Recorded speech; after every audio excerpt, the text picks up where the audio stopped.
Salut, moi c'est Caro. Et moi c'est Chloé. On est conseillère en emploi au Centre conseil Libre Emploi. On a beau dire qu'on se définit pas juste par son travail, il reste qu'avec le temps qu'on y passe puis l'énergie qu'on y met, c'est assez important d'en parler. Fait que c'est ce qu'on va faire dans notre balado. On va parler métier, santé mentale et physique, discrimination, casier judiciaire, puis plein d'autres affaires qui tournent autour du marché du travail. Bienvenue à notre balado, le balado des sans-emploi. Bonjour tout le monde, bienvenue à ce premier épisode de la deuxième saison du balado des sans-emploi. Salut Caro! Hey, salut! C'est excitant, deuxième saison! Oui, puis moi je suis tellement énervée aujourd'hui parce qu'on rencontre quelqu'un que moi ça fait longtemps que je la suis, je trouve que son parcours est fascinant, puis c'est une de mes idoles en cuisine, fait que je vais te laisser la présenter. Oui, mais aujourd'hui on est pas mal excités parce qu'on rencontre Caroline Huard. Vous la connaissez peut-être mieux sous le nom de Louni. Donc, elle est créatrice culinaire et communicatrice à temps plein. Donc, vous la connaissez peut-être pour son fameux tofu magique. Ses livres de recettes véganes, ses chroniques à l'émission Moi je mange. Elle a un balado qui s'appelle À plat ventre et elle est très active sur Instagram, qui a toujours du contenu très pertinent et très amusant. Mais est-ce que vous saviez qu'elle a aussi elle a eu un autre parcours professionnel avant de se lancer dans la création de contenu? C'est de ça qu'on va parler aujourd'hui. Donc, bienvenue Caroline, bienvenue Louni. Merci pour cette magnifique présentation. Et je ne savais pas que j'ouvrais une saison. C'est un honneur. Oui. Je suis ravie d'être là. J'espère qu'on va faire justement honneur à la première saison avec cette grande ouverture sur la deuxième aujourd'hui. Oui, je suis pas mal certaine. Ben écoute, on peut peut-être lancer tout de suite. On a parlé que tu avais un autre parcours. Oui. Quel était-il? Peux-tu nous en parler un petit peu? Oui, donc moi j'ai toujours été attirée par les arts. Quand j'étais plus jeune, j'étais assez bonne en arts, quelqu'un de très créative, mais j'étais très attirée par la sécurité financière aussi, venant d'une famille de fonctionnaires. Donc c'était vraiment, il n'y a pas d'entrepreneur dans ma famille, il n'y a personne qui est dans des milieux un peu atypiques là. Mon père a eu un seul emploi dans sa vie, ma mère aussi, et mon frère a le même depuis je pense 23 ans. Donc on est vraiment une famille de gens stables. Et donc j'étais très attirée par la sécurité financière et j'avais une facilité en sciences. Donc j'ai décidé de me diriger dans un métier des sciences. J'aimais beaucoup la médecine, mais j'aimais pas étudier. J'avais pas envie d'étudier pendant 10 ans. Ouais. Donc, j'ai fait un bac en ergothérapie qui s'est avéré, en fait, être probablement le meilleur choix pour moi parce que c'est un métier de la santé, mais qui nous amène à être très créatif aussi. On travaille vraiment du cas par cas. On apprend à connaître les gens. Donc, c'est vraiment un beau métier. J'ai pratiqué ce métier-là de 2003 à 2019, donc pendant 16 ans. Ah, quand même. Oui. Puis, ça a été vraiment... J'ai gardé le même emploi. Moi aussi, j'ai été à l'emploi du même endroit pendant ces 16 années-là, dans une clinique qui a beaucoup évolué, par contre, en milieu privé. Au départ, on travaillait beaucoup avec une clientèle plutôt accidentée, parce que c'était beaucoup ça, les demandes, donc accident de travail, accident de la route. Et éventuellement...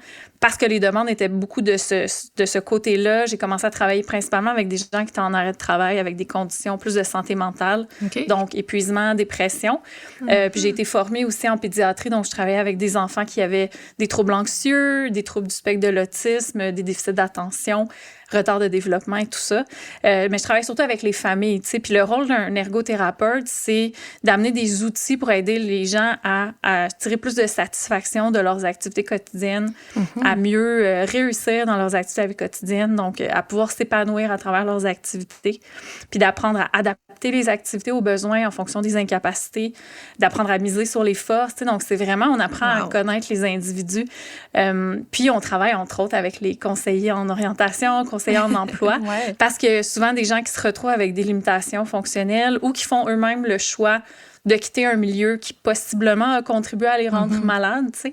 C'est pas toujours franc, c'est pas toujours clair, mais tu sais, souvent on peut se douter qu'il y a un milieu peut-être qui répondait pas aux besoins d'une personne à cause d'un changement de vie ou d'un changement dans le milieu.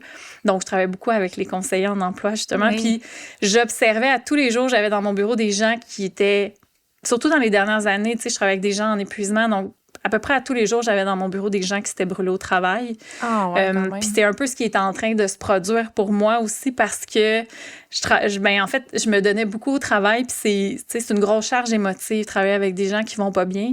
T'sais, on veut les aider. Je pense n'importe quel métier, relation d'aide, on se donne beaucoup. Mais on fait face à des obstacles. Puis ça finit par être difficile comme de maintenir comme ce niveau d'énergie-là sans se brûler nous-mêmes.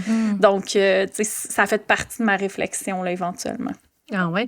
Puis justement, tu sais, Ça a été quoi le moment où tu t'es dit, OK, là, j'ai envie d'autre chose, j'ai envie de peut-être quitter cette sécurité d'emploi-là, Ouais, tu sais, de dire, OK, là, je me lance. Est-ce qu'il y a un moment?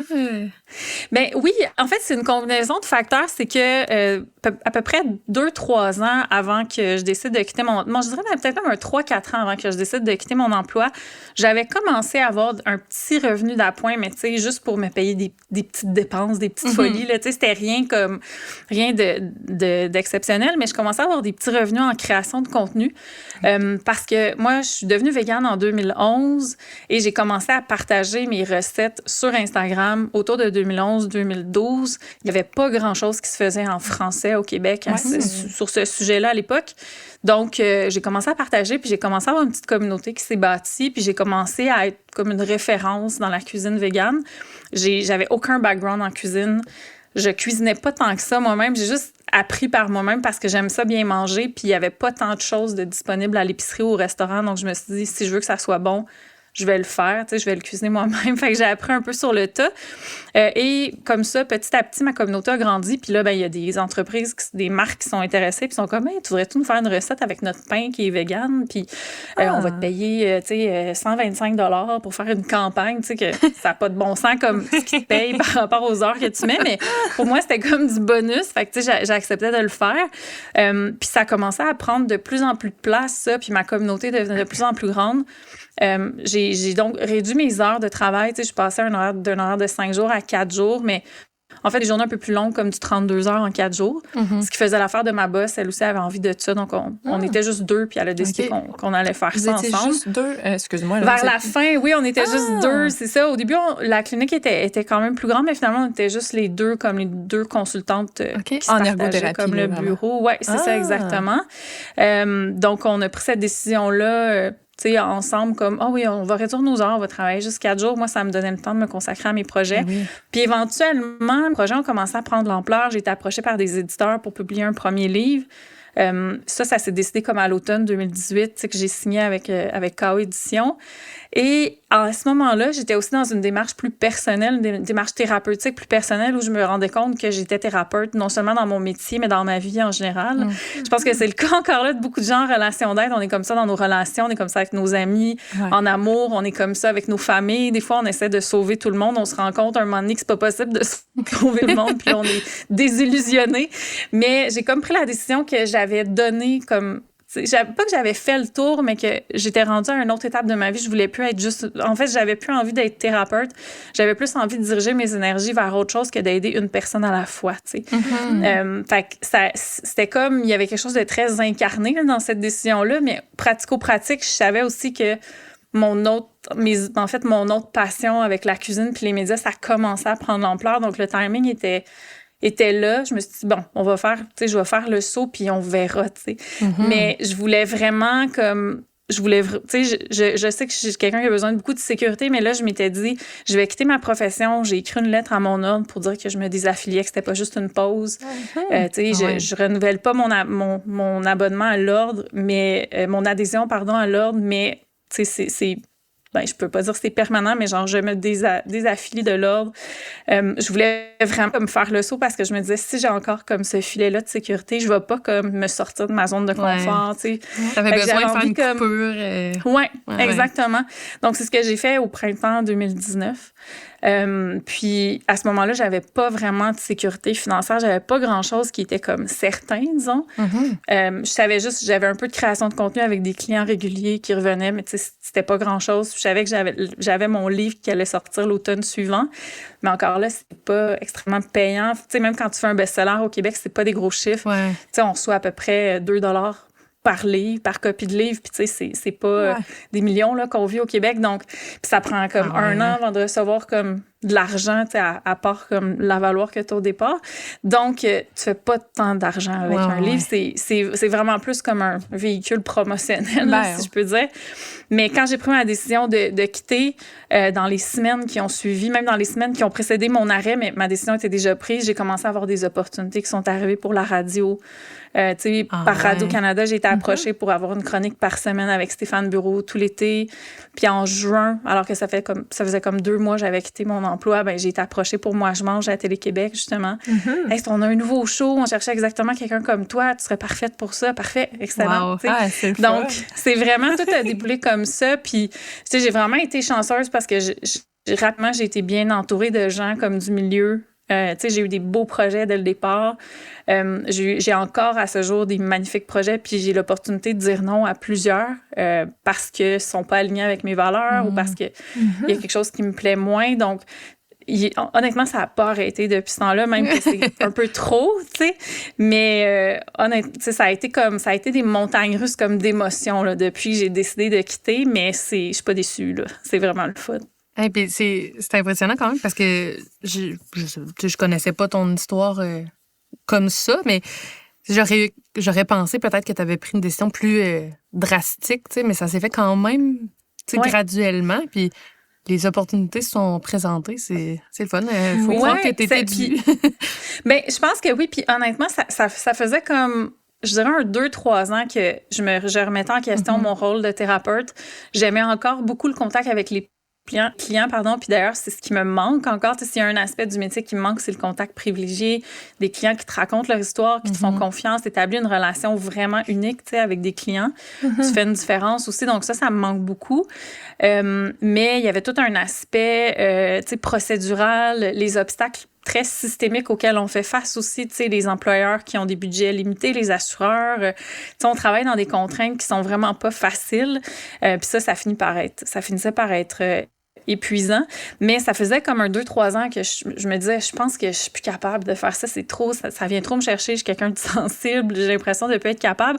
Mais ce que j'ai fait, c'est que j'étais allée chercher des outils comme thérapeutiques pour moi. Puis c'est là que j'ai fait une démarche plus thérapeutique pour savoir comment mieux me gérer moi, disons, puis rester une thérapeute qui va pas se brûler. Puis ça a vraiment bien fonctionné. Ça m'a permis de continuer pendant 2-3 ans sans trop me brûler, je dirais. Puis c'est ce qui m'a fait rendre compte aussi que, j'étais allée au bout. J'étais allée au bout de ça. Puis en même temps, les opportunités commençaient à arriver. Donc, je pense que le timing était rendu bon. Mais je pense que ça a fait partie de la décision de repousser le moment aussi. Puis, c'est une leçon, je pense, que j'en tire aussi c'est sûr qu'on se fait beaucoup dire « Il faut être motivé, fonce, quand on veut un peu ». Mais je pense que foncer, ça peut aussi vouloir dire continuer dans le statu quo qui convient peut-être pas parfaitement, mais en sachant qu'au bout de ça, il va y avoir une décision qui va pouvoir être prise plus tard. Ou, des fois, ça peut être prendre une décision, ça peut être de dire je vais la reprendre plus tard. C'est une forme de décision aussi. Puis, je pense que développer comme cette espèce de patience-là, d'avoir confiance que peut-être plus tard, la décision va venir plus facilement. Je pense que ça fait partie aussi comme du fait d'être motivé et déterminé. Là. Oui, puis ça a probablement fait en sorte justement que ta transition s'est faite de façon plus saine aussi parce que tu étais bien avec ta décision, tu t'es réfléchi, tu l'avais mûri, là, cette décision. C'est pas genre ce matin. Oui, vraiment. Non, je me suis butée quand même, comme, mettons, à mes parents qui ont été fonctionnaires toute leur vie.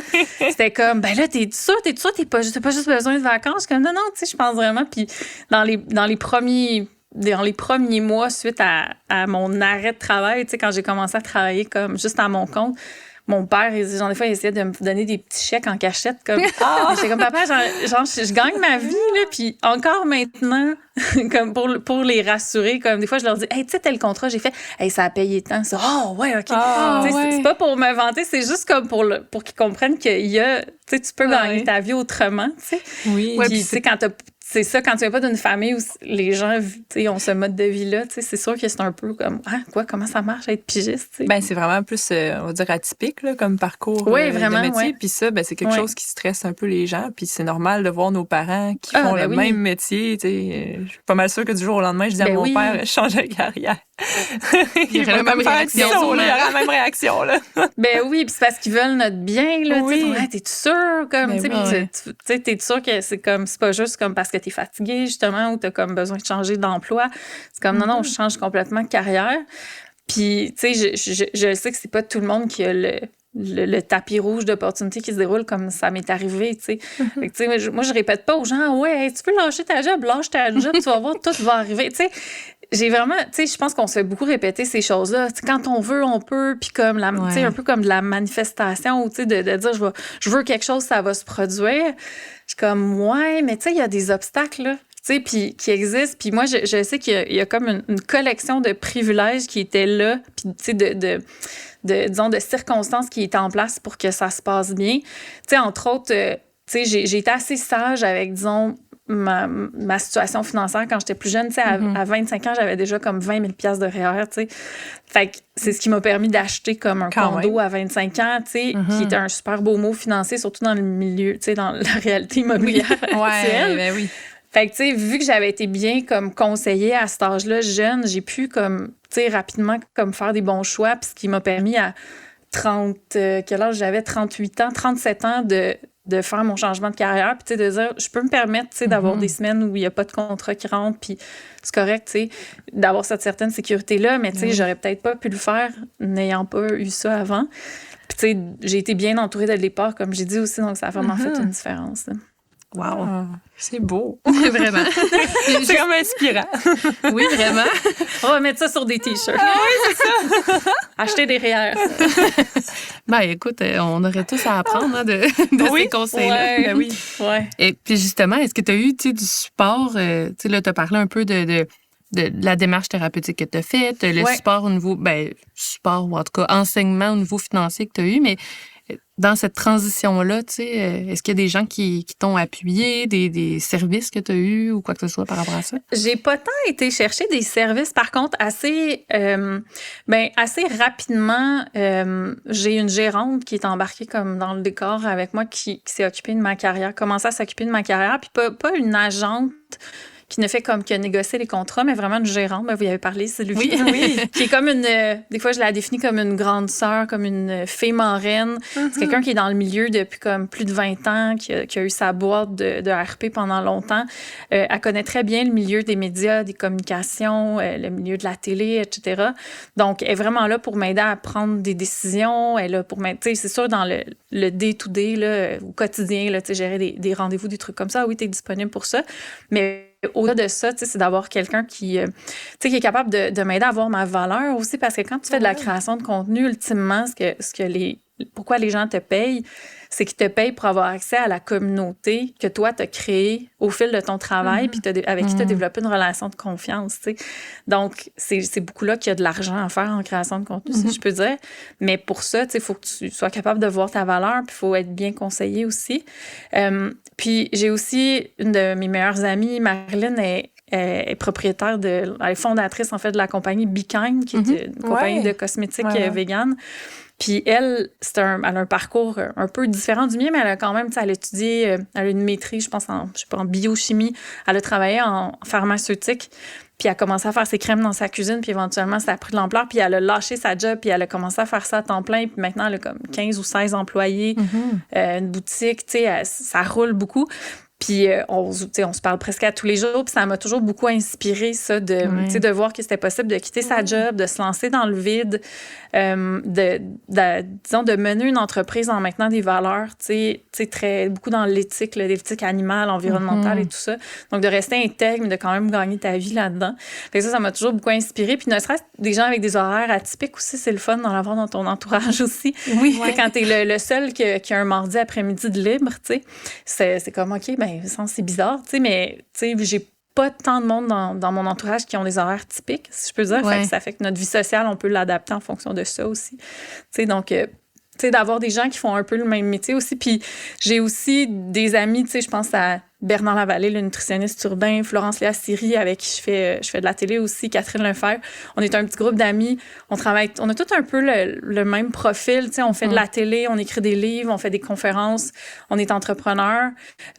Puis on a des réalités très similaires. Donc, tu sais, on parle souvent, on se conseille aussi. Donc, tu sais, d'avoir des gens qui font des métiers similaires, mais qui sont aussi atypiques que toi, disons, tu sais, ça fait vraiment une différence, tu sais.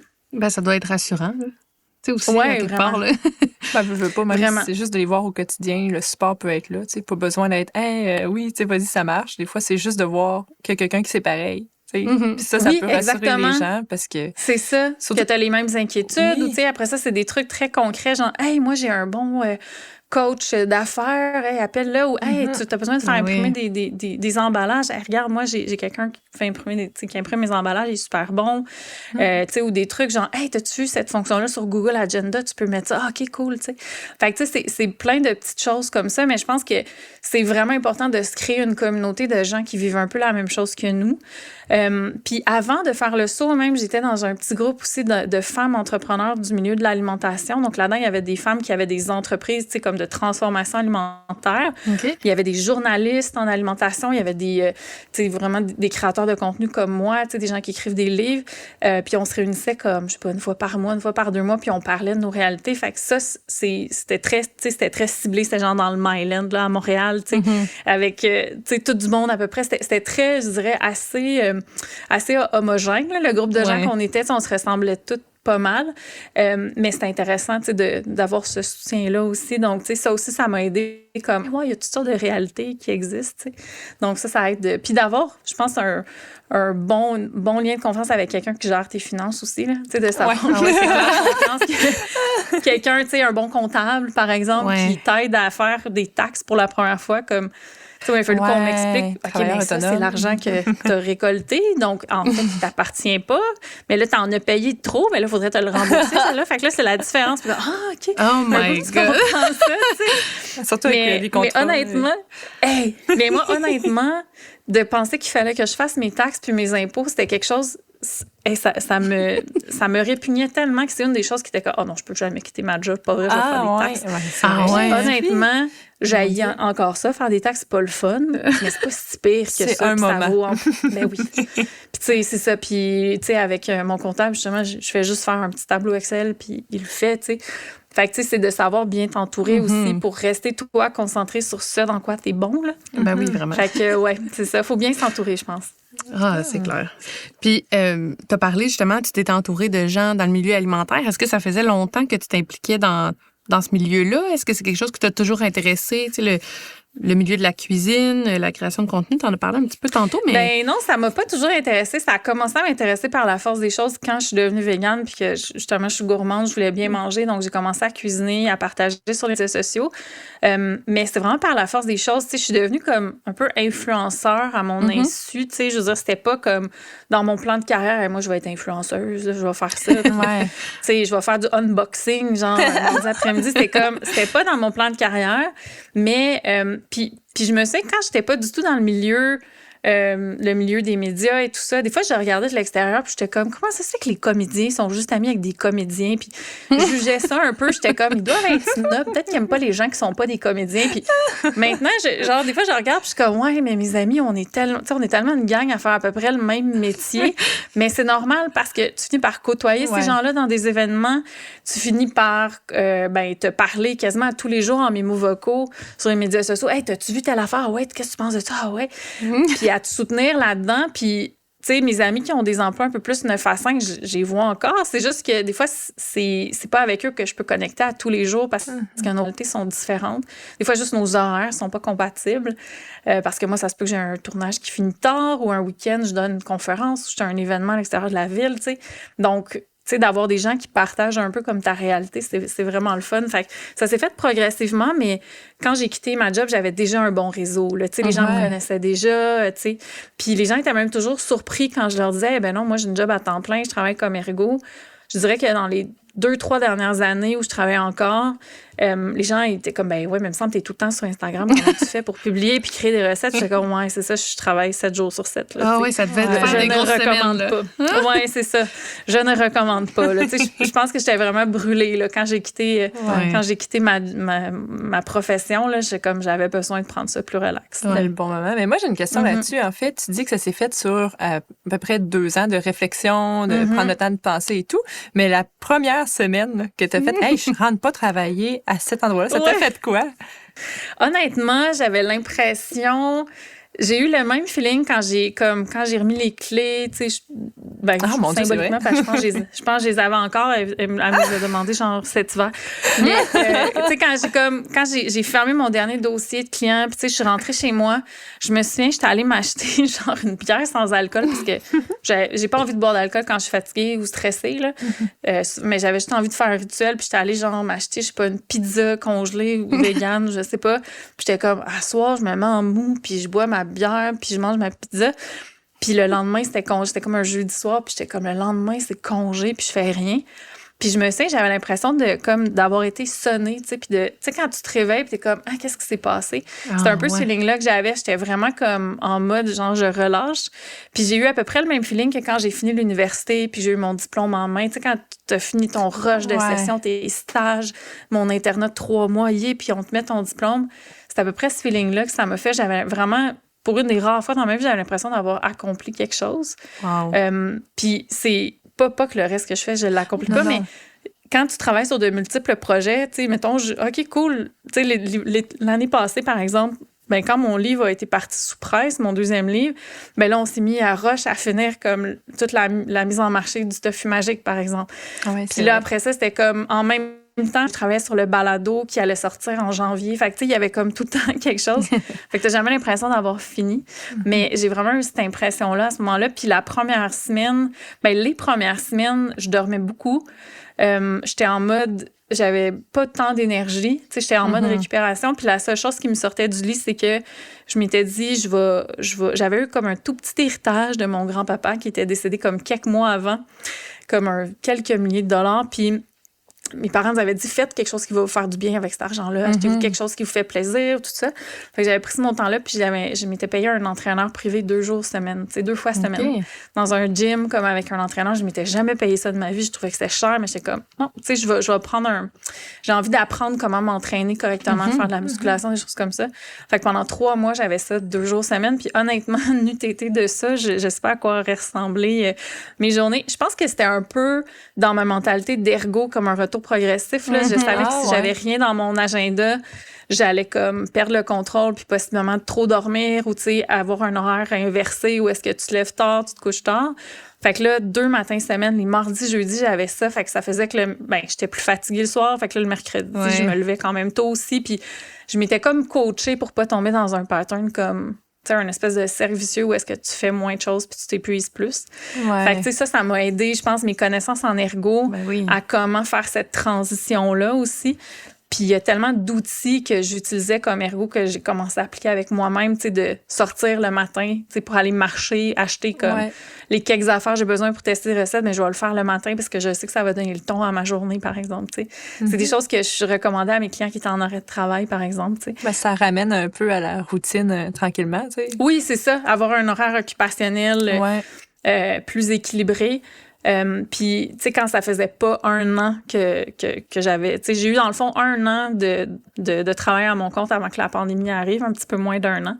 Et là, mon Dieu, là, ça a été weird, là, parce que c'était comme plein de conférences qui étaient annulées, des événements... tu sais, puis on n'avait pas encore découvert qu'on pouvait faire des conférences sur Zoom, là. Fait que, il y a eu une période où on savait pas quoi faire. C'était comme, tu sais, tout le monde était comme, OK, ça, ce contrat-là n'existe plus. OK, parfait. Tout était arrêté. Mais là, c'était comme la première fois de ma vie, je pense, où est-ce que j'avais rien. Tu sais, mon gym était fermé, il y avait rien. Fait que j'étais comme, oh my God, j'ai pas rien dans l'agenda demain. Ça a été complètement étourdissant, grisant, reposant, insécurisant, angoissant, tu sais, tout, là. Ça a été, je pense, comme tout le monde, là, on l'a tous vécu intensément, là. Mais pour moi, ça a été, j'ai essayé de l'accueillir le plus possible comme un moment comme de pause, là, avec beaucoup d'anxiété puis de deuil à faire, puis tout ça, évidemment, comme tout le monde. Mais, tu sais, j'ai essayé d'aller tirer le maximum de ça, là. Ben, en tout cas, tu sembles avoir fait ça de façon vraiment assez saine, là.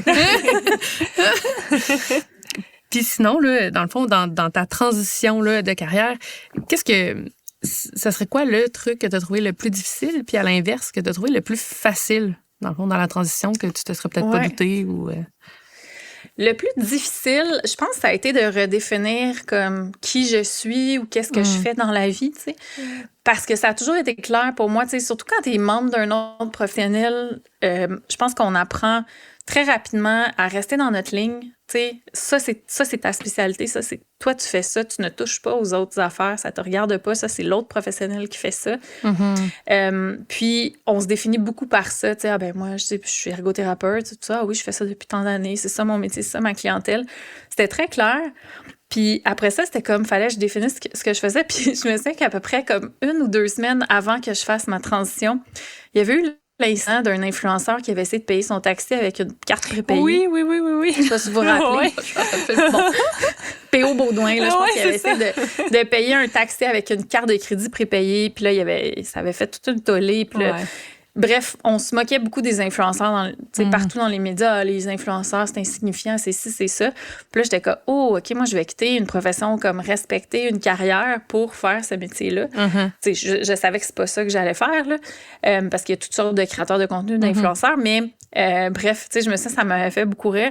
Fait que ce que j'ai trouvé dur, c'est vraiment de me définir. Puis encore aujourd'hui, j'utilise des termes comme créatrice, communicatrice. Je suis pas chef, je suis pas comme blogueur, j'ai pas de blog. Je suis pas photographe, je suis pas animatrice maintenant avec le balado, sinon je suis chroniqueuse, mais c'est comme, saltimbanque, qu'est-ce que tu fais, là, sinon c'est dur de décrire. Fait que créatrice, je pense que ça décrit bien communicatrice. Mais ça a été ça, vraiment de définir.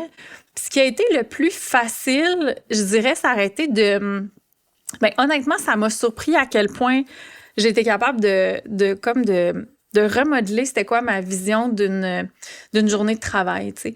D'une journée de travail parce que quand tu deviens à la pige, c'est pas du 9 à 5, tu sais. C'est vraiment, oui, ça peut être ça, mais dans un métier créatif, tu sais, moi, je peux pas m'installer à 8 heures puis créer, tu sais, jusqu'à 5 heures, ça marche pas de même, là, tu sais. Les idées viennent pas comme ça.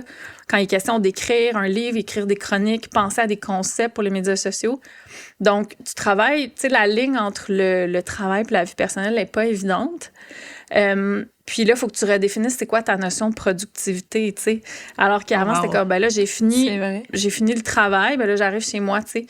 Fait que, au début, pour moi, ça a été quand même assez facile de faire ça parce que, tu sais, j'avais des listes de choses à faire puis c'était comme assez clair ce que je voulais accomplir dans une journée. J'ai compris assez rapidement que j'étais maître de mon horaire aussi puis que je pouvais, si je voulais, comme il fait beau, je vais aller courir ce matin au parc puis je vais juste travailler un peu plus tard comme ce soir pour récupérer ça. Fait que ça, je me suis rapidement habituée à ça.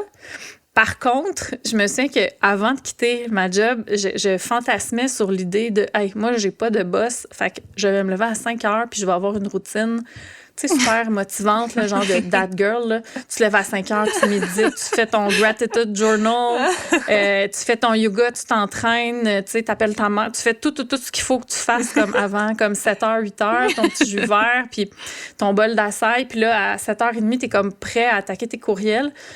J'ai jamais réussi à faire ça. Peut-être une fois, genre 3 ans et demi. La première journée.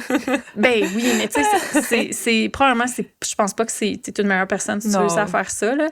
C'est pas dans mon rythme à moi.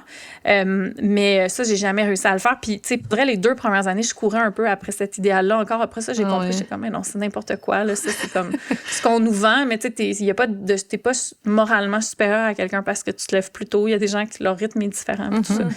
Fait que ça, j'ai jamais réussi à faire ça. Mais puis encore maintenant, tu sais, c'est pas, je peux pas dire que ma gestion de la productivité est parfaite parce que quand j'ai des périodes de rush de travail, ben c'est très difficile. Tu sais, comme hier, j'ai travaillé, même si c'était une journée de congé, c'était comme un lundi férié. Mais j'étais comme, moi, j'ai une grosse semaine, j'étais en tournage demain matin. OK, mais je vais en profiter pour écrire tranquille parce que ça va être plus stressant cette semaine d'essayer de le faire entre 2 meetings, par exemple. Fait que ça, c'est pas évident à faire, mais tu sais, je me trouve bonne quand même pour tirer la plug en fin de journée, dire aujourd'hui, j'ai accompli ce que je pouvais faire en fonction de l'énergie que j'avais. Puis ça, c'est pas une priorité, ça va attendre, tu sais. Encore là, avec de l'aide, tu sais, comme ma gérante et tout ça, qui m'aide à mettre des priorités. Mais ça, je pense que ça a été plus facile que j'aurais pensé. J'avais un peu peur de devenir comme une bourreau de travail. Ouais, mais c'est le danger un peu. Là. Ben c'est ça. Puis l'an passé, honnêtement, j'ai trop travaillé. C'était pas tant des heures comme que tu aurais pu de l'extérieur me voir travailler puis dire, hey, wow, elle arrête pas de travailler. C'était plus comme continuellement. Tu sais, quand j'écrivais un livre, il y avait pas une période où j'étais pas en train de penser à une prochaine recette. Puis quand je travaille sur le balado, ben tous mes moments de temps libre, je suis en train d'écouter des livres audio sur le sujet pour approfondir mes connaissances. Dans l'autobus, sur Google Scholar ou PubMed, en train de chercher des articles, tout ça, qui vont appuyer les propos. Donc, c'est ça, c'est pas évident de faire la coupure, puis j'y travaille encore. Mais cette année, je trouve que j'ai un meilleur équilibre, là. Ben bravo, parce que c'est quand même tout qu'un défi là, aussi, justement, de partir d'une structure, d'un horaire qui est plus stable, puis d'arriver vraiment à la totale liberté, là, tu sais. Oui, vraiment. Puis pour, mettons, finir le segment sur la transition, là, avant qu'on parle un peu plus de ton métier de créatrice maintenant, ce serait quoi ton meilleur conseil pour les personnes qui aimeraient ça changer de domaine, qui aimeraient ça faire le saut, là? Bien, moi, tu sais, ça serait Moi, il y a un outil que j'utilisais beaucoup en thérapie avec des clients. C'est un outil qui vient des approches motivationnelles en thérapie qu'on appelle la balance décisionnelle, qui est en fait un outil pour prendre une décision, savoir est-ce que tu veux rester dans le statu quo ou tu veux initier un changement. Puis ce qu'on fait, c'est un peu comme une liste de pour et de contre, mais un petit peu plus fancy, puis qui nous aide à voir plus clair. Donc, dans une première colonne, tu as le statu quo, tu définis vraiment ce que c'est, par exemple, rester à mon emploi avec ce que ça implique, les avantages, tout ça. Puis tu vas définir c'est quoi les avantages, justement, de ça. Puis il va y avoir une sous-colonne où ça va être les inconvénients ou les risques et les coûts possibles. Donc, qu'est-ce que ça risque de me coûter de rester dans cette job-là? Ben, j'ai l'impression de passer à côté de quelque chose ou ça me coûte cher sur ma santé mentale parce que j'ai l'impression de ne pas être utile ou, tu sais, j'ai l'impression d'être toute seule de ma gang, de ne pas avoir l'appui de mes collègues, blablabla. Puis on fait une liste de ça, puis on refait la même chose pour le changement. Donc, on définit que ça serait quoi qu'on souhaiterait comme changement. C'est quoi les avantages au changement, mais aussi c'est quoi les risques, puis les désavantages, puis les coûts possibles, parce qu'il y en a aussi. Tu sais, on pourrait changer 4,30 sous pour une pièce, comme on dit en bon québécois. Oui. On pourrait se retrouver, si on n'aime pas notre boss, peut-être que l'autre boss va être pire. Si on n'aime pas avoir un horaire de 9 à 5, peut-être que l'horaire où on est libre, ça va être pire pour nous parce que ça va nous créer encore plus d'angoisse. Puis vraiment d'identifier toutes ces peurs-là, puis toutes ces motivations-là, puis de prendre ça, puis d'en parler autour de, tu sais, d'en parler à nos proches, d'en parler avec un thérapeute, un conseiller, une conseillère, mais vraiment d'identifier tous nos angles morts là-dessus. Puis tu sais, un exemple, moi, une des choses qui me repoussait, c'était comme, ça me tentait pas de faire des taxes, tu sais, mais j'aurais passé à côté de tellement de choses si j'étais restée accrochée, puis en faisant ma balance décisionnelle, que je me suis rendu compte de ça. Puis au départ, comme je l'avais fait comme quelques années avant, puis j'étais comme, ouais, OK, non, c'est vrai, ça pesait beaucoup dans la balance, justement, ce genre d'affaires-là.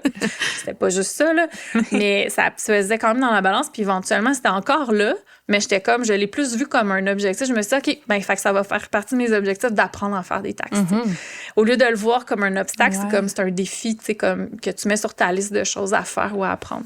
Fait que moi, cet outil-là, je le recommande à tout le monde, même pour toutes sortes de décisions, genre, je veux-tu rénover mon sous-sol, je veux-tu changer de relation, etc., tu sais. Ben oui, c'est ça peut s'appliquer à tous les changements. Dans le fond, oui, c'est bon à savoir. C'est un outil qui vient beaucoup des thérapies avec les gens qui souffrent de dépendance. Tu sais, est-ce que tu veux rester, par exemple, continuer à consommer telle substance, puis avec ce que ça t'apporte comme avantage, puis avec les coûts liés à ça.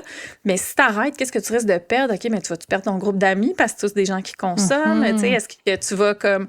puis si tu te dis, ben moi, j'attends juste d'arrêter pour être heureux, qu'est-ce qui va arriver si t'es pas heureux après avoir arrêté? Qu'est-ce qui va te rester comme carte à jouer, tu sais? Fait que c'est super intéressant. Tu sais, moi, ça donnait toujours lieu à des super belles discussions avec mes clients, puis on identifiait des objectifs à partir de ça. Donc, c'est vraiment un bel outil, la balance décisionnelle.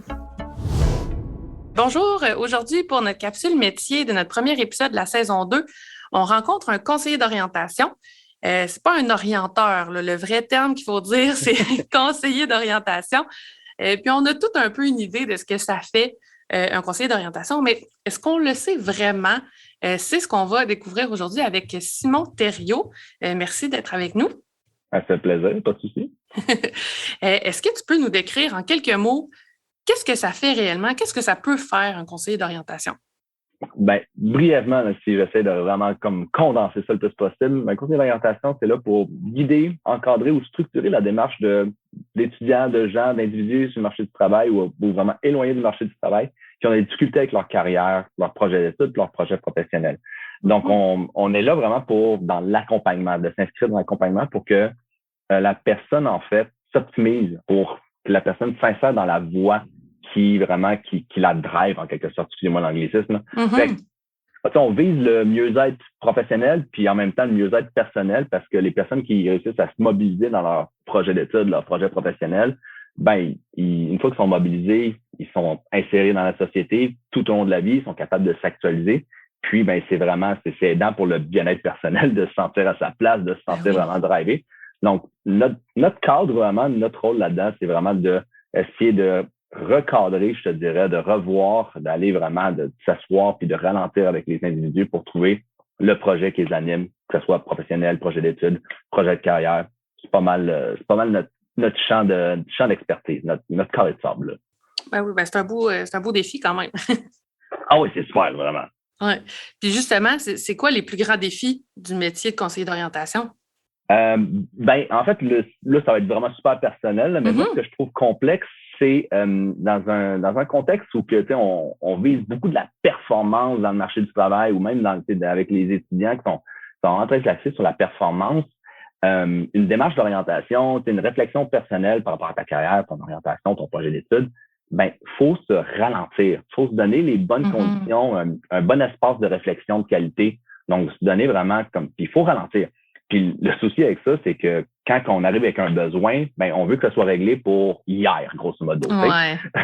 Fait que souvent, c'est complexe de vraiment s'assurer de te donner le bon cadre puis les meilleures conditions pour bien réfléchir, bien faire, avoir un bel espace de réflexion.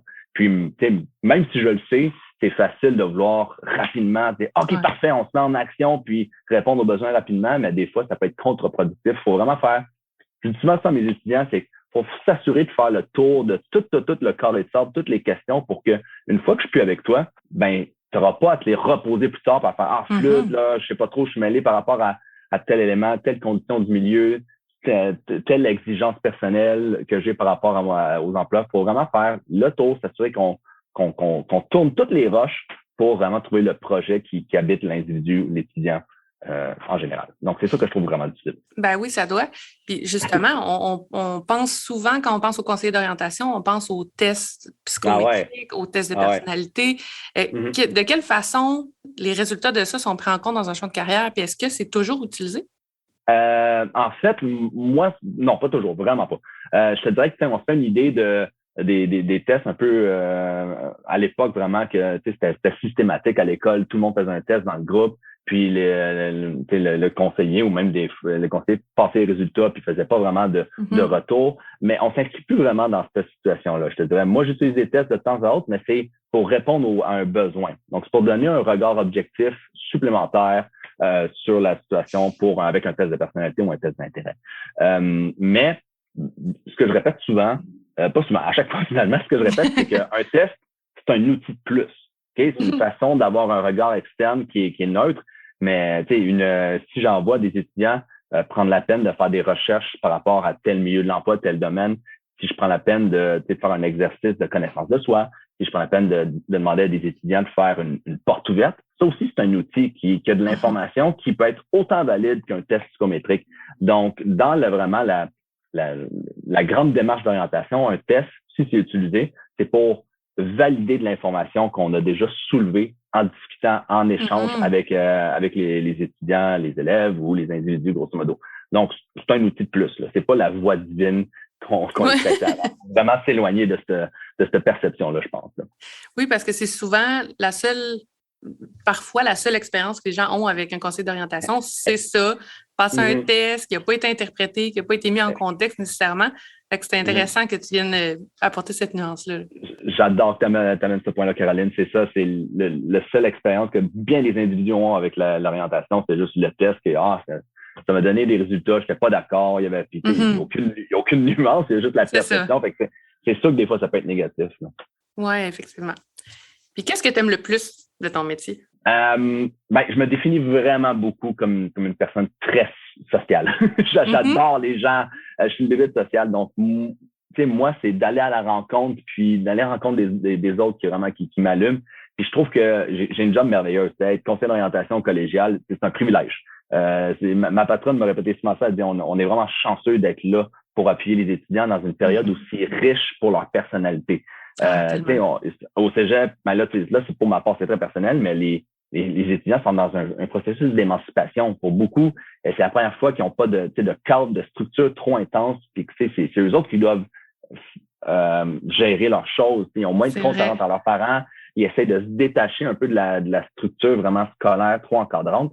Donc, il y a tout un processus identitaire, un développement identitaire professionnel et étudiant qui se fait là-dedans.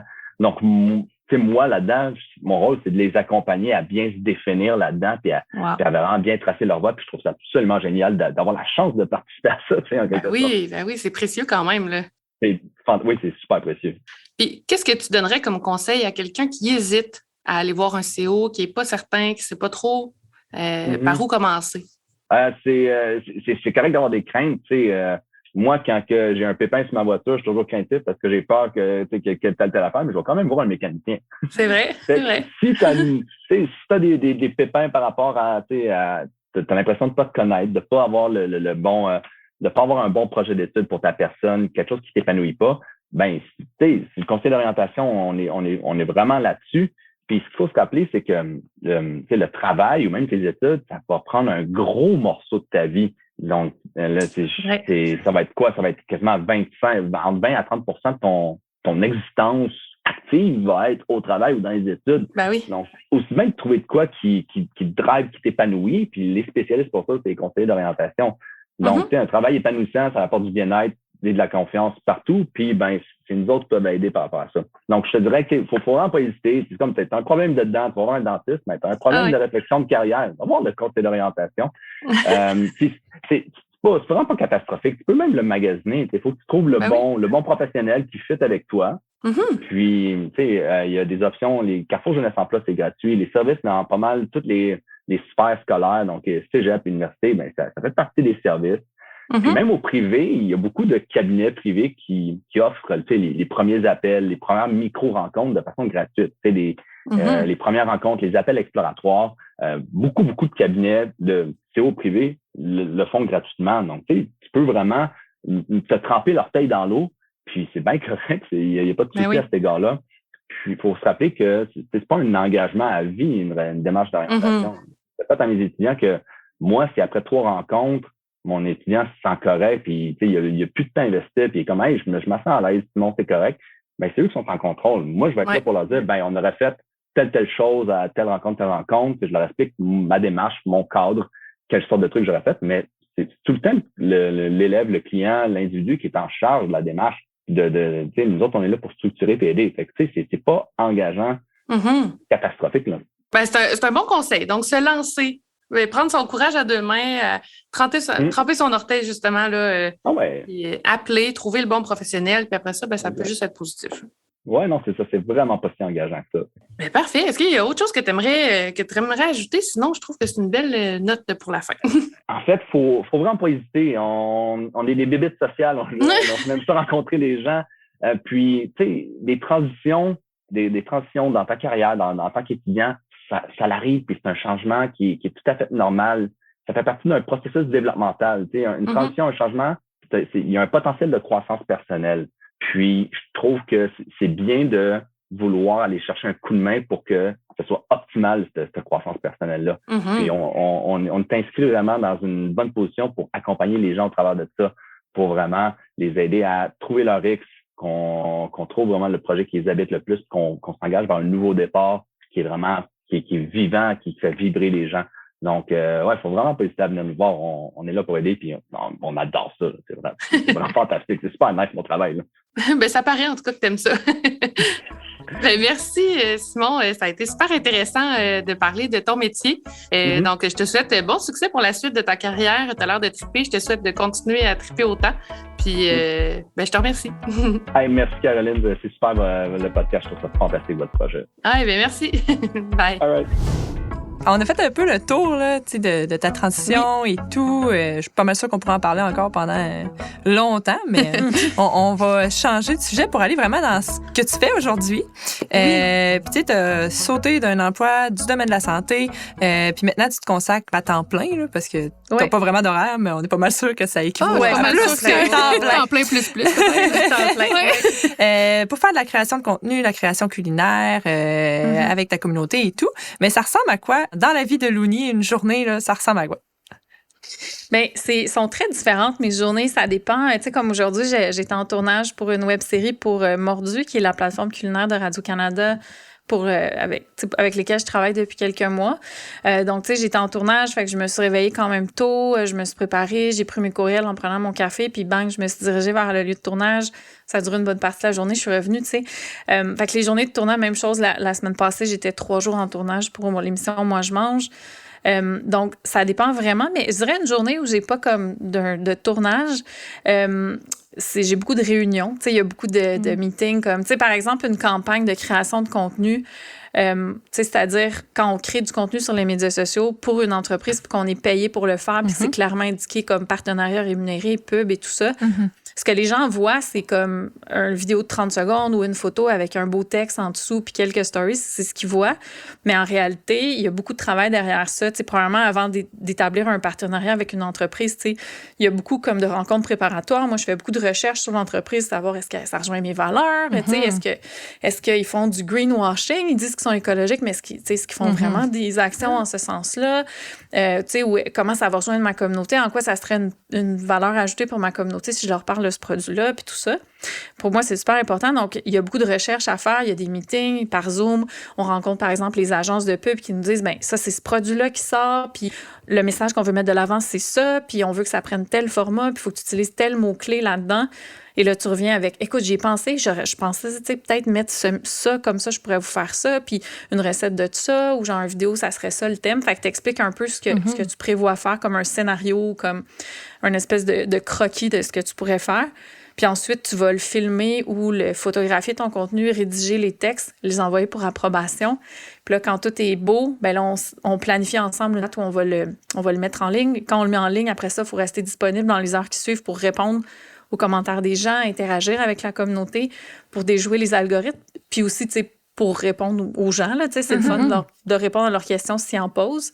Donc, tu sais, il y a tout ça de travail, plus le fait de porter le message d'une entreprise, tu sais, de dire, j'accroche, tu sais, je mets mon nom sur cette entreprise-là, tu sais, je vous dis que j'ai confiance en ça. Ça vaut cher, là, ça, tu sais, quand les gens ont développé une confiance avec toi. Fait ça, pour ça, c'est la création de contenu, comme, disons, dans les médias sociaux. Mais moi, je dirais, j'ai la chance de pas gagner ma vie juste avec ça. Il y a beaucoup de créateurs de contenu qui ne font que ça. C'est pas mon cas. Tu sais, moi, je gagne ma vie avec ça, mais aussi avec la télévision, justement, les tournages, avec la radio, mon balado que j'ai fait. Donc, tu sais, quand on travaillait sur le balado, par exemple, c'était, tu sais, des entrevues, on était en déplacement, on allait rencontrer les gens, faire les entrevues, sinon via, tu sais, Squarecast ou des trucs comme ça à distance. Beaucoup de temps à l'ordinateur, beaucoup de rédaction, beaucoup de recherche. Ou, tu sais, quand l'an passé, je travaillais sur mon 2e livre, ben je me levais le matin, j'écrivais, tu sais, j'écrivais les textes, j'écrivais comme les recettes, à peu près comment je pensais que j'allais les faire, les ingrédients approximatifs. Puis vers 2 heures à peu près, je me dis, OK, là, c'est le temps de ma récréation, j'allais courir ou marcher. Pour profiter un peu de la lumière, puis genre juste pour me dégourdir parce que j'en ai besoin, je peux pas, j'ai un déficit d'attention, je peux pas rester longtemps comme, tu sais, à faire la même chose, il faut que je sois en mouvement, donc j'allais me promener, puis j'allais acheter ce qu'il fallait, mettons, pour mes recettes, puis j'allais au marché, à l'épicerie, puis j'arrivais chez moi, puis je testais des recettes jusqu'à 7-8 heures le soir, puis après ça, je mangeais ça, puis je mangeais des restants, puis je nettoyais la cuisine, faisais la vaisselle, puis on recommence le lendemain. Fait que c'est vraiment, vraiment différent, mais je dirais que ce que j'aime le plus, c'est qu'il n'y a pas une journée qui est pareille, du moins dans mon cas, c'est vraiment différent. Tu sais, des fois, je peux aller rencontrer mes collègues au bureau, par exemple, avec Radio-Canada. Je travaille sur Mordu, là, j'ai la chance de faire du contenu comme avec une équipe. Fait qu'on se rencontre à Radio-Canada, on décide de ce qu'on va faire les prochaines semaines. On se parle, on se laisse des messages. Je vois, quoi, t'as-tu vu ma vidéo? Qu'est-ce que t'en penses? Ah oui, tu pourrais rajouter ça. OK, cool. Fait que j'ai la chance d'avoir du travail d'équipe aussi, alors que le métier de créateur de contenu, c'est souvent assez solitaire, tu sais, à la maison, seule. Puis moi, une des raisons qui m'a poussée à quitter mon emploi de thérapeute aussi, c'est que j'aime beaucoup le travail d'équipe, puis il n'y en avait pas tant dans mon métier. Tu sais, c'est très 1 à 1. Je travaillais pas dans une équipe multi ou interdisciplinaire, donc j'étais beaucoup toute seule. Puis là, j'adore le travail d'équipe, quand, par exemple, on fait les photos de mes livres, on est vraiment une belle équipe sur place. Les journées de tournage, ça me remplit de joie. Les journées de tournage, j'ai comme le cœur plein. J'aime tellement ça, être avec des gens, puis tout le monde sait exactement ce qu'il y a à faire, puis tout le monde est bon dans ce qu'il fait. La personne responsable du son est experte là-dedans, puis elle sait exactement ce qu'elle fait. Fait que t'as pas à penser à tout, t'as juste à penser à ce que toi, t'as à faire, à ton expertise à toi. Puis même chose dans mon travail d'équipe avec Radio-Canada, par exemple. Fait que ça, c'est vraiment le fun. Fait qu'il n'y a pas une journée qui est pareille. Mais j'ai des amis qui sont créateurs de contenu, qui ne font que ça, que leurs journées, encore là, sont souvent différentes parce qu'il y a souvent des événements, des ça. Donc, t'as pas tant de routine, mais ça finit par se ressembler quand même, parce qu'il n'y a pas, il y a pas autant de diversité que dans ce que je fais, par exemple. Oui, c'est vrai. Puis tantôt, t'as parlé, t'as effleuré le sujet là, des influenceurs, comment, au début, on pointait ça du doigt un peu, il y avait comme des préjugés. Comment tu vois l'accès à cette profession-là de créateur de contenu maintenant que il y a beaucoup de jeunes là, qui, maintenant, ils veulent mettre ça dans leur plan de carrière, là, qui se disent, moi, je veux être comme ça. Non, mais j'ai vu une statistique sur TikTok, je pense que c'était comme 98% des ados, ils aimeraient ça être influenceurs. Oui, c'est ça. Oui. Je pense que c'était une donnée américaine, je sais pas c'était quoi le sérieux de cette étude-là, mais bref, une majorité, ou du moins beaucoup de jeunes veulent faire ça. Honnêtement, ça me fait un peu peur dans le sens que moi, je suis arrivée dans ce métier-là un peu par hasard. Puis je dis ça en toute humilité, mais je pense que j'avais quand même une belle maturité. J'ai commencé à faire ça, j'étais dans la trentaine. J'avais quand même une belle connaissance de moi, une maturité émotive, je dirais aussi, une capacité de discernement que j'aurais pas eu à 20, 25 ans, encore moins à 16 ans. Donc ça, j'espère qu'il y a des outils qui vont être là pour encadrer les jeunes qui veulent se lancer là-dedans. Surtout que ça peut être extrêmement éphémère comme métier si t'es la saveur du moment, si tu sors d'une télé-réalité, si t'as eu un moment où t'es devenu viral avec une chanson, une vidéo, peu importe. Moi, c'est pas arrivé du jour au lendemain. Ma communauté, je l'ai bâtie vraiment progressivement. Puis encore à ce jour, je pense que 87% des gens qui me suivent, c'est des gens qui sont au Québec ou du moins au Canada puis qui parlent français. Donc, c'est pas à coup de hashtag approximatif que je suis allée chercher mes gens. C'est vraiment des gens qui étaient intéressés par ce que je faisais. Donc, ça s'est construit très progressivement, mais je pense que c'est intéressant. Ce que j'aime des médias sociaux, c'est qu'on a la possibilité de créer une plateforme à partir de notre message, puis de décider nous-mêmes de le faire. Puis si notre contenu est bon, il y a des chances que ça se rende à plein de gens. Alors qu'avant, il y avait souvent des messieurs dans des tours qui décidaient c'est toi à qui on va donner la parole. Des médias plus traditionnels. Même maintenant, les médias traditionnels aussi, je pense, donnent la parole à une plus grande diversité de gens puis de voix. Mais on dit souvent maintenant, on peut plus rien dire, mais c'est juste que les gens avant qui étaient souvent plus marginalisés n'avaient pas de micro pour parler de leur expérience, alors que maintenant, ils en ont. Donc, moi, je dois beaucoup aux médias sociaux. J'aurais pas la carrière que j'ai si n'eût été de ça. Tout a commencé sur Instagram. Mais, je pense que c'est important de faire la distinction entre créateur de contenu puis influenceur. C'est sûr qu'on finit par influencer si on crée du bon contenu, mais une vedette rock, c'est un influenceur aussi. Les politiciens, ça peut être des influenceurs. N'importe qui fait quelque chose qu'on risque de... on risque d'observer ça et de dire est-ce que je veux faire pareil, est-ce que je veux pas faire pareil, est-ce que je veux acheter ça. Donc, on influence parce qu'on joint des gens. Mais je pense qu'à la base, les gens qui vont durer dans ce métier-là, c'est des gens qui sont capables de créer du contenu pertinent puis du contenu qui est capable de voyager sur plus qu'une plateforme. Justement, moi, j'ai commencé sur Instagram, mais je suis contente de pas dépendre de ça pour gagner ma vie parce que la plateforme change tellement, les algorithmes changent tellement que ton contenu, il n'est pas montré aux gens qui te suivent. Il est montré des fois à quelques pourcents des gens qui te suivent. Puis c'est vraiment dur après ça de montrer tes statistiques à des clients puis de dire « Ah non, continue de me payer un bon montant pour ce que je fais. » Puis c'est comme « Ouais, mais il n'y a personne qui voit ce que tu fais. » Pas parce que c'est pas du bon contenu, juste parce qu'Instagram change comme ça. Mais tu sais, si ton contenu il est pertinent, il va être pertinent sur une plateforme, mais tu vas pouvoir l'amener sur une autre. Tu sais, est-ce que ça serait sous la forme, est-ce qu'on va te demander justement d'aller à la télé, est-ce qu'on va te demander d'écrire des chroniques, est-ce qu'on va te demander de prendre le micro, participer à un podcast, des choses comme ça. Donc je pense qu'il faut voir, qu'est-ce qu'on a à partager, tu sais, parce qu'on voit beaucoup les avantages, tu sais, les événements, des produits gratuits qu'on soit, c'est super le fun. Tu sais, c'est un bel avantage du métier. Mais ça reste quand même, tu sais, quand tu reçois un produit gratuit, oui, c'est le fun, tu sais, tu as reçu comme un cadeau, mais en même temps, c'est comme un accessoire qu'on t'a donné pour que tu en parles après. Tu sais, moi, je pourrais pas faire la promotion de ton produit si je l'ai pas testé puis je l'ai pas dans les mains, tu sais. Puis, tu sais, est-ce que tu veux que moi, je paye pour ce produit-là pour en plus te faire de la pub? Donc, non seulement tu me payes pas, mais en plus, moi, je dois payer pour l'acheter. Fait que non, tu sais. Fait que là, on va te l'envoyer gratuitement. Puis, tu sais, les influenceurs, je pense, si c'était pas des influenceurs, il y a beaucoup de petites entreprises qui auraient simplement pas les moyens de se faire de la pub parce que ça coûte pas cher envoyer un colis à quelqu'un comparé à payer une campagne publicitaire dans un magazine. Ben oui, c'est sûr. Fait qu'on est des petites entreprises qui en font rouler d'autres aussi. On se soutient beaucoup là-dedans. Fait que moi, je trouve que les influenceurs ont vraiment une super belle valeur. Puis ce que je dis souvent aux gens, c'est si t'es pas d'accord avec ce que ton influenceur préféré te vend, ben essaie de te poser la question, est-ce que cette personne-là partage mes valeurs, tu sais. Parce que moi, je pense vraiment qu'un influenceur ne devrait pas vendre ou pousser des choses qui ne sont pas en lien avec ses valeurs. Mais fait que soit on va suivre quelqu'un parce qu'il est populaire ou peut-être qu'il nous a fait rire une fois ou on trouve que la personne est belle. Mais après ça, si cette personne-là, ça nous choque de voir ce qu'elle nous vend, ben on se désabonne, tu sais, on enlève comme notre pouvoir d'influence, un peu de pouvoir d'influence à cette personne-là. Mais je sais pas qu'est-ce qui va arriver, tu sais, pour les jeunes, tu sais. Je pense pas que je le dirais tant que c'est comme une perspective d'emploi, mais je le verrais comme les médias en général ont évolué, puis ça inclut les médias sociaux. Je le verrais plus comme ça. Fait que si tu as envie d'être dans les médias, si tu as envie de partager quelque chose, autant de vendre quelque chose, dans le divertissement, de partager tes idées, d'essayer de changer le monde, les médias ont changé puis sont un peu plus comme... Il y a plus d'opportunités, tu sais. Fait que, tu sais, je pense qu'à la base, il faut quand même avoir un message à passer, tu sais. C'est un peu ça. T'sais, après ça, c'est sûr que si t'es une jeune fille de 16 ans absolument magnifique, puis tu penses que tu pourrais te faire recruter par une agence de mannequinat, c'est un métier comme un autre, là, le mannequinat, tu sais, mais c'est pas...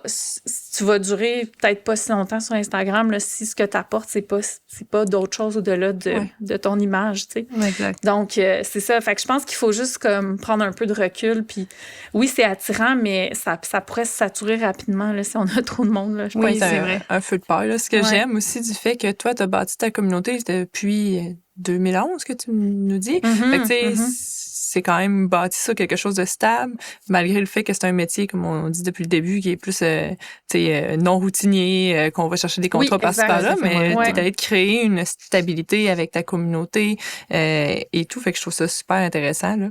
Mais merci. Je pense que j'aurais aimé ça en parler encore vraiment longtemps, mais on peut peut-être juste... ça a passé vite. Oui, ça a passé super vite.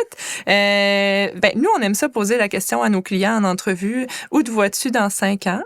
Mais on peut peut-être te demander, y a-t-il des projets à venir intéressants que tu as le droit de nous parler? Là? On veut pas te mettre en situation d'embarras. Là. J'ai pas tant de projets à venir dont je peux pas parler. À part, ceux qui sont déjà connus, justement, ma collaboration, avec Moi Je Mange, qu'on est à la 4e saison, Mordu, que j'adore créer du contenu, c'est du contenu vraiment pertinent. J'ai aussi le tofu magique en épicerie, j'ai mes 2 livres en librairie aussi, puis plein d'autres beaux projets, le balado aussi. À plat ventre. Pardon? Je dis, dans ma librairie aussi. Oui, la mienne aussi. Puis c'est ça, puis il y a le balado à plat ventre sur la culture des diètes que j'ai vraiment beaucoup aimé, mais justement, ça m'a amené à me... Ce que j'ai aimé en faisant le balado, c'était comme de faire des entrevues plus de fond avec des gens. Ça me manquait, c'était quelque chose que je faisais beaucoup dans mon métier. Puis j'ai beaucoup aimé le format comme documentaire. Donc, c'est vraiment quelque chose qui m'allume beaucoup. Peut-être que dans mon futur, il y aurait de m'intéresser peut-être d'aller étudier un peu sur comment le faire ou d'en faire davantage. Je sais pas, mais j'aime beaucoup ça, le format documentaire. Les médias sociaux, c'est que tu observes des choses puis tu le partages rapidement, mais en documentaire, c'est que tu observes des choses, tu vas demander à quelqu'un d'autre, as-tu observé la même chose? Puis là, tu vas voir qu'est-ce que la science nous dit. C'est ça que la science observe aussi? Puis après ça, tu partages quelque chose d'un petit peu plus comme réfléchi là-dessus. Donc ça m'a vraiment beaucoup allumé. Puis est-ce que éventuellement je serais plus derrière la caméra? Je sais pas. Mais j'aime vraiment ça, tu sais. Donc, puis tu sais, j'adore faire des recettes. Tu sais, c'est vraiment pour moi, c'est une espèce de... C'est comme un output créatif, tu sais, que j'aime beaucoup. J'aime beaucoup créer en cuisine. Je trouve ça vraiment stimulant. Mais c'est pas juste ça que je veux faire. Tu sais, je veux pas être une machine à pondre des recettes pour le reste de ma vie. Je pense que c'est un beau médium. C'est une belle façon, tu sais, j'aime ça encourager les gens à cuisiner. Puis je vais continuer à le faire. Mais c'est pas juste ça. Je pense pas que ça va se limiter à ça. Fait que, honnêtement, j'ai pas de plan de carrière, par contre, pour les projets. Tu sais, j'y vais vraiment comme d'année en année. Oui, mais c'est t'as quand même plusieurs belles tentacules là, dans différents domaines, dans différentes choses. Ça va assurément t'ouvrir plein d'opportunités, c'est sûr. Là. Ben oui, non, honnêtement, je suis pas inquiète. Je suis pas inquiète. Nous non plus. On va suivre ça, c'est sûr. Bon, ben c'est une belle note pour terminer l'épisode d'aujourd'hui. Je te remercie d'avoir accepté notre invitation. Merci. C'était vraiment trippant, super intéressant. Merci. C'est un angle sur lequel on me questionne moins souvent. Oui, c'est vrai. Ben, on est contente d'avoir brisé ce mystère-là. Ouais. Ben, merci. Bon succès pour la suite, peu importe quels seront les projets à venir. Suivre. On verra, je ne sais pas plus que vous. Fait qu'écoute, on verra. À voir. À suivre.